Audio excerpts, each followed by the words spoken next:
Compared to what I have seen, everything I have written is as so much straw. St. Thomas died on March 7, 1274, while on a journey in service of the Universal Church. He was canonized in 1323 in recognition of his life of great learning and sanctity. St. Thomas is especially well known and remembered for the wisdom which he demonstrated in his philosophical and theological works. His intellectual legacy has enriched the Church almost beyond compare. St. Thomas is also remembered for purity and chastity, which he possessed to perfection. He is said to have preserved a kind of cherubic innocence throughout his life. St. Thomas is regarded as the common doctor of the Church, a safe and sure guide, as one who gives most eloquent expression to the Church's faith and teaching. For readings, podcasts, and more videos like this, go to Aquinas101.com. While you're there, be sure to sign up for one of our free video courses on Aquinas. And don't forget to like and share with your friends, because it matters what you think.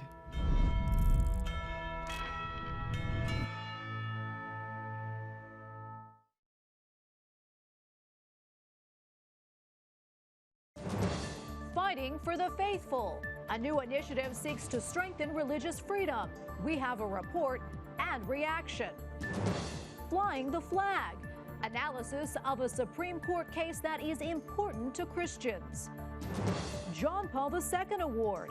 We hear from a Catholic priest who received an honor for his work on interfaith dialogue.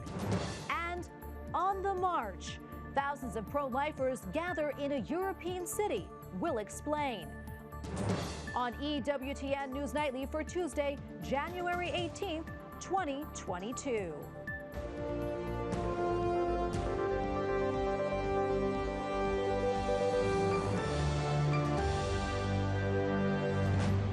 Thank you so much for being with us tonight. I'm Tracy Sable. President Joe Biden says that he will not tolerate terrorists targeting places of worship. Over the weekend, an armed man took 4 people hostage during a 10-hour standoff at a Texas synagogue. As the FBI continues to investigate what happened, top Homeland Security officials issue a new warning for faith-based communities. White House correspondent Owen Jensen reports. Owen. Tracy, good evening to you. Tonight, that warning is this for faith-based communities, that they have and will likely continue to be targets of violence by both domestic violent extremists and those inspired by foreign terrorists. In Texas, a place of peace, prayer, and worship turned into a place of horror as hostages had to flee for their lives. The hostage taker killed. The White House says the attacker had been checked against U.S. government databases multiple times prior to entering the country, and adds there's no question about what unfolded in that synagogue. When somebody goes into a house of worship and threatens and holds hostage individuals who are there, that is an act of terror. That is terrorism. Meanwhile, will Russia invade Ukraine? More high-level talks are planned in hopes of keeping the peace. The State Department says Secretary of State Antony Blinken will meet with Ukraine's President Volodymyr Zelensky and then meet with Russia's Foreign Minister Sergei Lavrov in Geneva on Friday. We're now at a stage where Russia could at any point launch an attack in Ukraine. And what Secretary Blinken is going to go do is highlight very clearly there is a diplomatic path forward. It is the choice of President Putin and the Russians to make. And back home, as money from the bipartisan infrastructure law starts flowing out, all $1.2 trillion, Mitch Landrieu will be in charge of overseeing every dime, coordinating infrastructure projects with states and localities, a massive undertaking. The former New Orleans mayor saying stewardship of public dollars is a high priority and that it's not a race to cut ribbons. As a country, we haven't spent this amount of money on infrastructure in generations. So we're talking about how to do it with accountability and transparency, on time, on task, on budget, spending taxpayer dollars both wisely and well. Also tonight, President Biden had nothing on his public schedule today, but keep in mind he has a news conference tomorrow. He's been criticized as of late for not holding enough of them.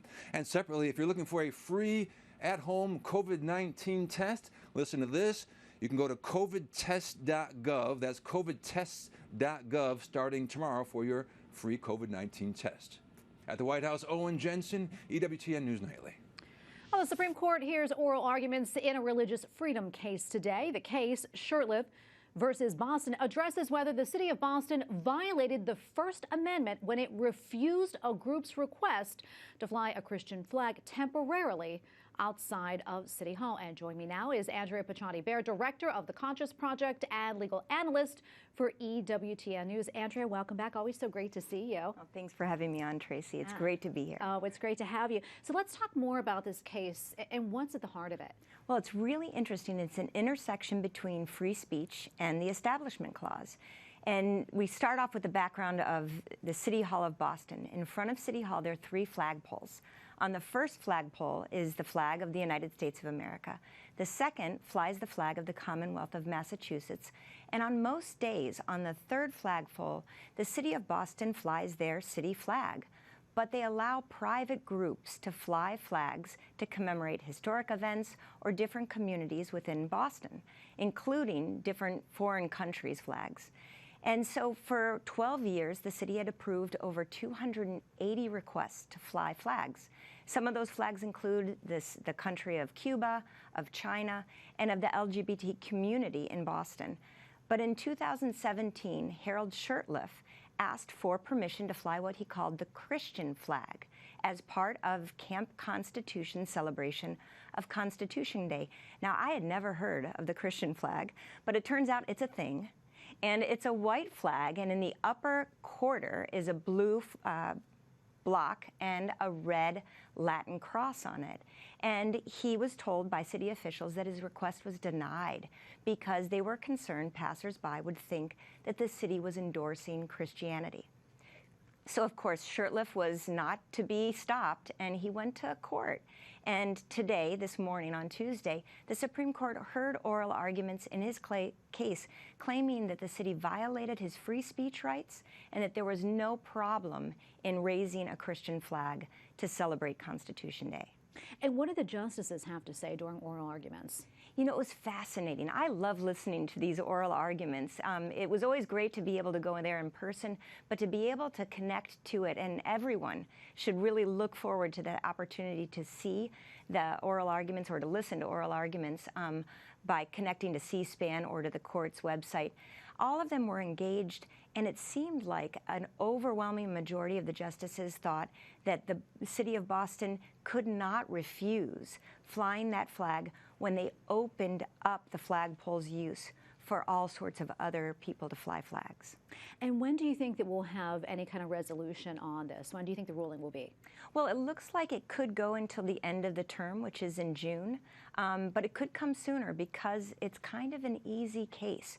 When you open what's called a public forum, you can't discriminate based on the viewpoint of the person wanting to be there. And in this case, they were discriminating because the flag to be flown was a Christian flag. And before we wrap up this case right here, Andrea, tell us really, really the importance of this when it comes to religious freedom in the First Amendment. Absolutely, Tracy. This is another confirmation of the importance of free speech. Again, that the government can't restrict speech based on viewpoint.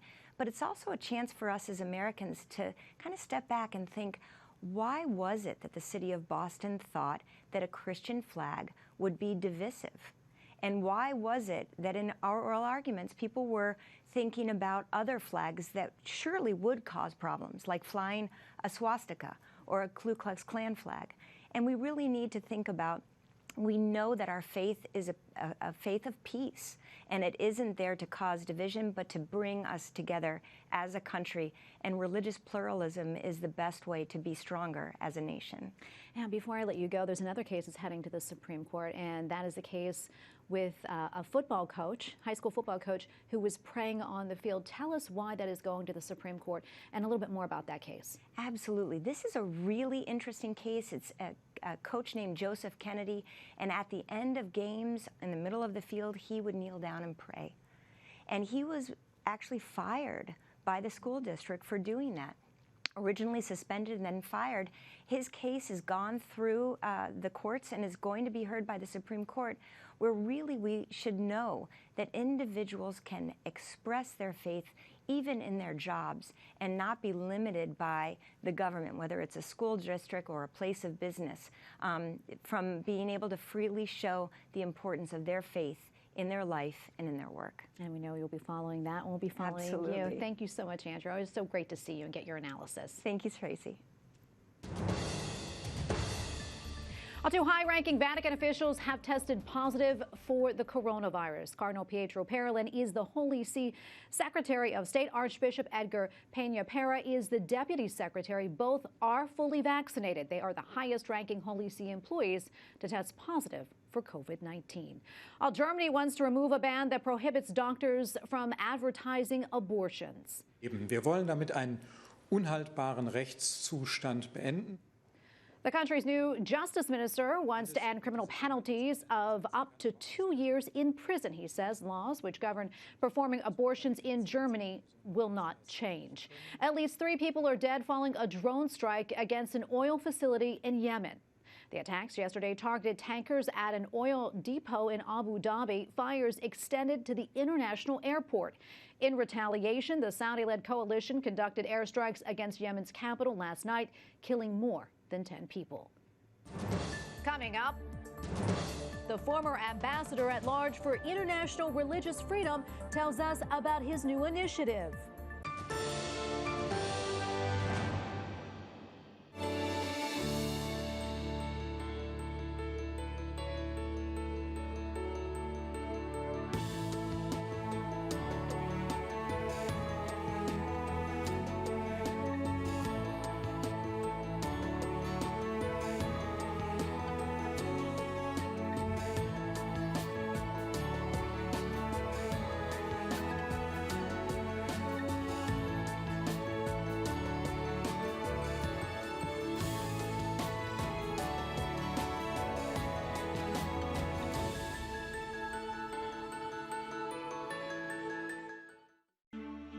The way in which the different peoples are coming to this country, and also within the church itself in our parishes, is a bringing about of life. I think Mother Angelica came along at just the right time and set up EWTN, because what it's done is given Catholic film producers, directors like myself a platform. You rediscover the sacrament of the moment, in the present moment, and knowing God in that moment, that it is about, give us this day our daily bread.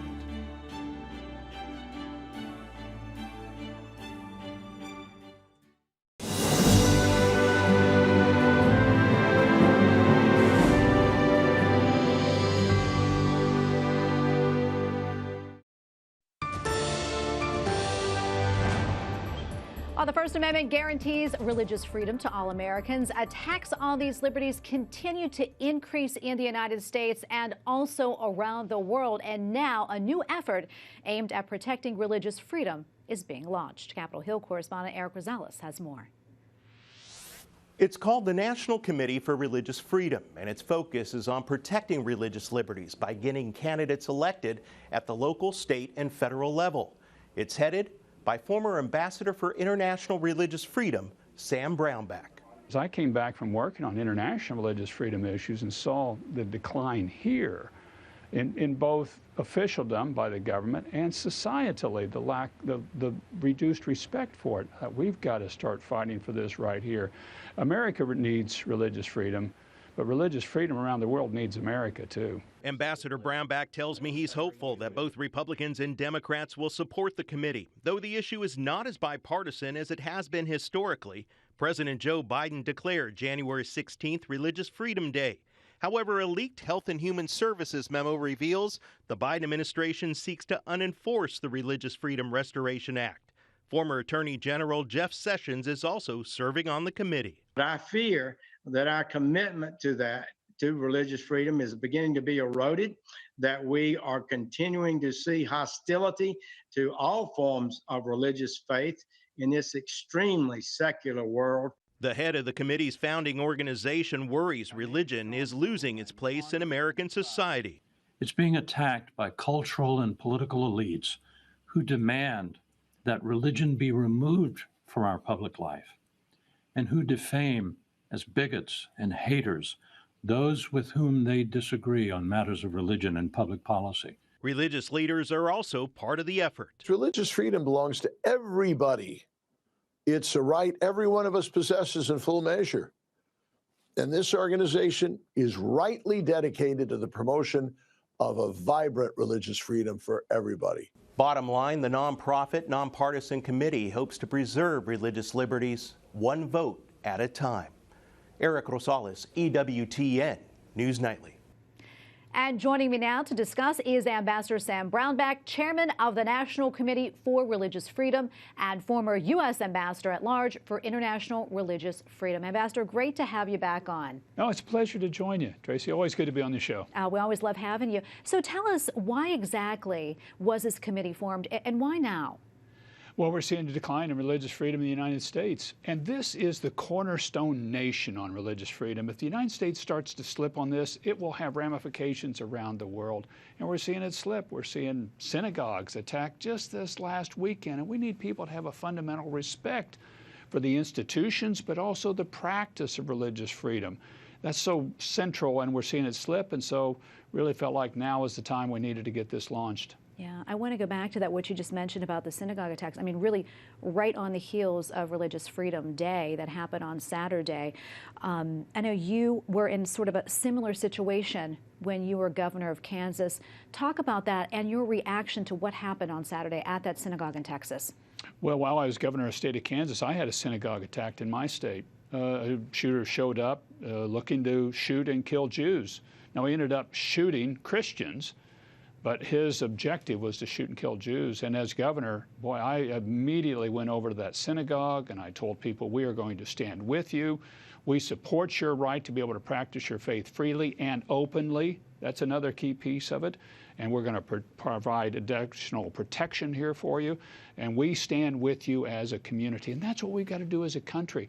This diverse country, but all the tension that's here. So much of the time we've got to stand for these religious institutions and allow them to freely and openly practice their faith. What do you think is leading to this intolerance? I think there's a number of factors, but, you know, honestly, we've just got a society and world that's gotten more aggressive and more hateful towards other people instead of understanding. I mean, honestly, it tears my heart sometimes when I watch the news and I see all this hatred towards people, and we've really got to start reaching out to one another and having some love and understanding and respect, even if you don't agree with the person. Just have a little common humanity and understanding and respect, but that's been declining so much. Yeah, and I know that you're trying to do that with this committee. It's a bipartisan committee. Talk a little bit more about that and why that's so important. This is an American right. It's not a Republican, a Democrat right. This is an American right. It's your First Amendment right.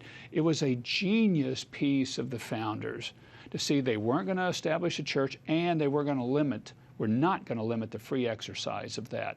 And that together allowed this great diverse nation to grow and prosper and create hospitals and schools and other things that religious institutions do. What we're about is protecting that foundational right, and we want to educate the public about it. We want to talk to the public about the beauty of this.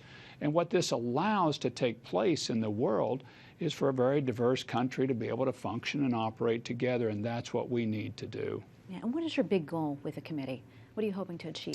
You know, I really hope that we can help educate the public about this right, but also that we can get people to say, yeah, that's a fundamental right, and I want to stand for it, even if I'm not a religious person, or if I am a religious person.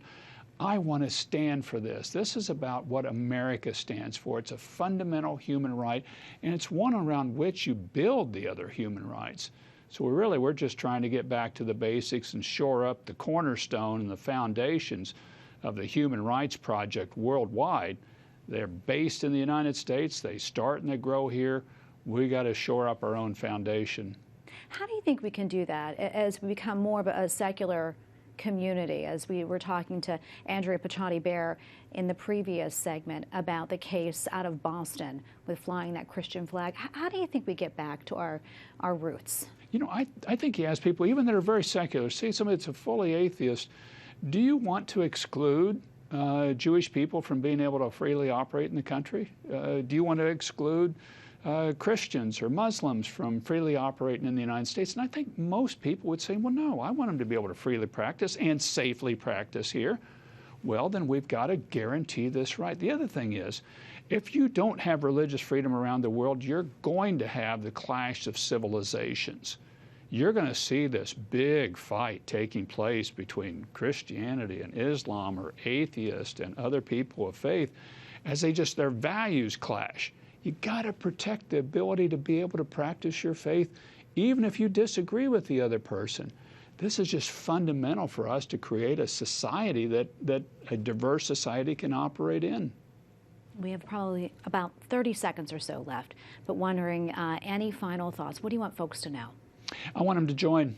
I want them to join the cause. And they can go on our website, thencrf.org, thencrf.org. And I want to join them, want them to help. This is a grassroots movement. We're going to organize in states. We'll have Virginians and New Yorkers for religious freedom. I want them to come on that site and say, look, I'm willing to fight to preserve this fundamental human right, and I'll join in and help the cause. Well, Ambassador, thank you so much for coming on. We appreciate it. Thank you for all you do. God bless you. God bless you. Thank you very much. Up next, why the Holy Father is asking the faithful to pray for Christian unity. And an American priest tells us about his work to advance dialogue between the Catholic and Jewish faiths. Hello, family. Years ago, I asked Mother Angelica what she thought the legacy of EWTN would be. Without hesitation, she said that it would be the fact that this network was created and sustained by relying entirely on divine providence. For this reason, she knew that special individuals, people who love Jesus and his church, would step forward to donate to EWTN. And she was right. Throughout our 40-year history, EWTN has been blessed with many people who support this mission of proclaiming the eternal word, Jesus Christ, to the nations. With your help, this network has inspired countless individuals, those who have come into the church, fallen away Catholics who have returned to the sacraments, and the homebound who can watch daily Mass. And today, I hope that you'll go online to tell us your stories of the ways that EWTN has touched your life. I look forward to hearing from you. And I ask that you consider making a gift today, a gift that will inspire people worldwide to grow closer to our Lord, His Blessed Mother, and the saints. Thank you for being a part of our EWTN family. May God bless you. To share your story or to make a donation, please visit EWTN.com/mystory. You may also call us at 1-800-447-EWTN or send your donation to EWTN 5817 Oleeds Road, Irondale, Alabama 35210.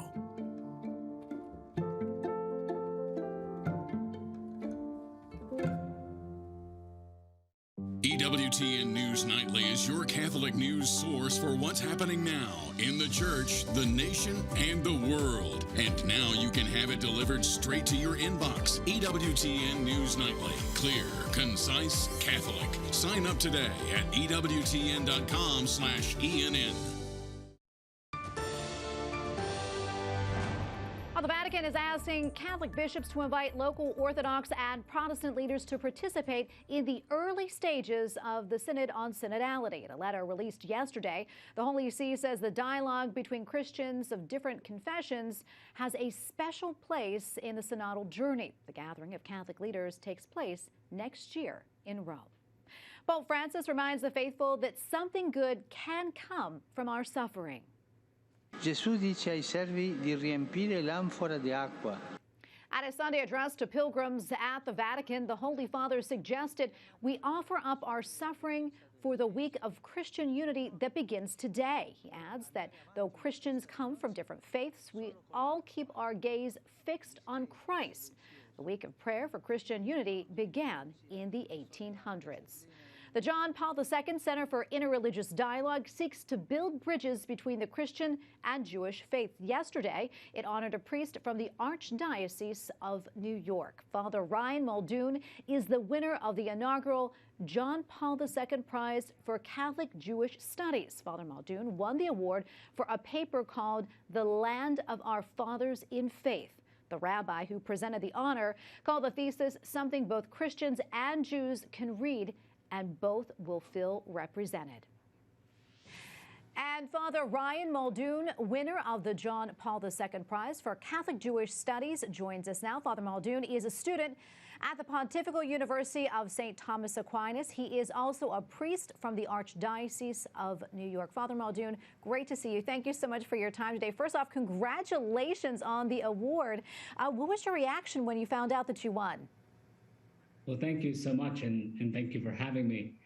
I was completely surprised when I found out I had won the award because it is the first time that it is being awarded, and it was not made known anything about the award publicly beforehand. So I received a message that I was going to be receiving this award for my licentiate thesis that I completed in 2020. And it was quite a surprise. I'm back in New York working in a parish, and the email just came in one day. That is amazing. Can you tell us a little bit about the paper that you wrote? I understand it deals with Israel. It does. It deals theologically with the land of Israel. It's a paper in Catholic Jewish studies and dialogue. And so the thesis is this: if we as Catholics are to be true dialogue partners to our brothers and sisters who are Jewish, then we need to strive to understand from within their attachment to the land of Israel. God promised the promised land to the people of Israel, and modern Jews today, to varying degrees, feel a sense of attachment to that land. And so we as Catholic dialogue partners to our Jewish brothers and sisters have to understand and appreciate that centrality that the land plays in Jewish identity. And Father, can you talk to us, why is dialogue and understanding between the Catholic and Jewish faiths, why is that so important? It's so important because, as John Paul II said when he visited the Great Synagogue of Rome for the first time in 1986, because Judaism is intrinsic to Christianity. It's not something extrinsic. We share our roots. Of course, Jesus himself was Jewish. Of course, the apostles and the early followers of Jesus were themselves Jewish. And Christianity comes to birth in the very bosom of first century Judaism, as some of the Catholic Jewish dialogue documents point out. And before I let you go, can we talk a little bit more about the awards and the presentation? Certainly. So the ceremony was held virtually yesterday with participants in Rome, New York, and others tuning in from around the world. Father Yasant Destavel, a Dominican priest who is the director of the Institute for Ecumenical Studies at the Angelicum, began the program. The program was organized by Elena Dini of the John Paul II Center for Interreligious Dialogue. Rabbi Jack Bemperod of the John Paul II Center presented me, the awardee. Rabbi Jack was one of my professors and a mentor of mine, and then I delivered some remarks. And then finally, Cardinal Kurt Kolk, the president of the Pontifical Council for Promoting Christian Unity, honored us all by his presence, and he gave the concluding remarks. Well, it sounds like it was so wonderful. And again, congratulations, very well deserved. And thank you for joining us today. We appreciate it. Father Ryan Muldoon, winner of the John Paul II Prize for Catholic Jewish Studies. Thank you again. Thank you very much. God bless you. And Father Muldoon also weighed in on the recent spate of anti-Semitic attacks in the U.S. He says people of all faiths should unite against violence, and the bloodshed only further highlights the importance of dialogue and understanding. Well, finally tonight, as we prepare for the 49th annual March for Life in the nation's capital on Friday, one city in France held its rally for the unborn.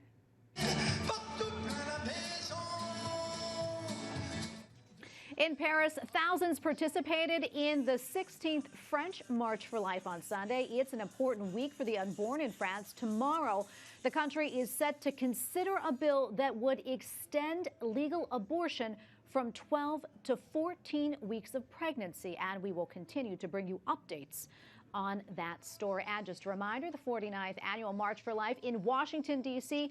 is this Friday. You can watch it right here on EWTN starting at 8 a.m. Eastern with Mass from the Basilica of the National Shrine of the Immaculate Conception, followed by a special coverage beginning at 9:30 a.m.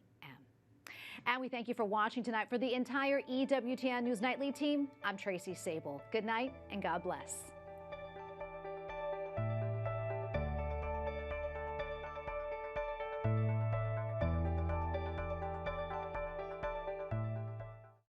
We live in a world of extreme polarization, often consumed by anger and anxiety, a climate that is dividing our country and our world. A division so wide, there is even confusion within our church. And today, most secular news sources only serve to deepen this divide. But at Catholic News Agency, our mission is to be a witness to the truth of our Catholic faith, providing trustworthy, relevant, and timely news affecting the global church, as well as in-depth coverage of the Pope, the Vatican, the Church in the U.S., and the ongoing battle for the culture of life. Every day, CNA's reporters and editors maintain a continuous, faithful watch on the people and the events that impact lives and the souls of Catholics, delivering more news from a Catholic perspective than anyone else. Catholic News Agency, a service of EWTN News. Trusted, timely, Catholic. Engage at CatholicNewsAgency.com.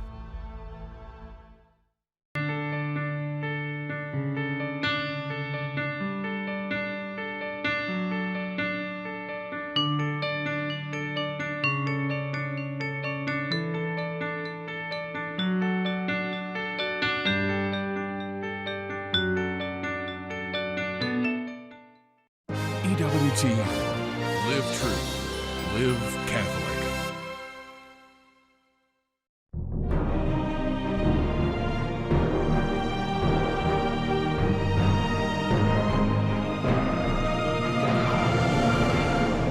The following is an EWTN special presentation.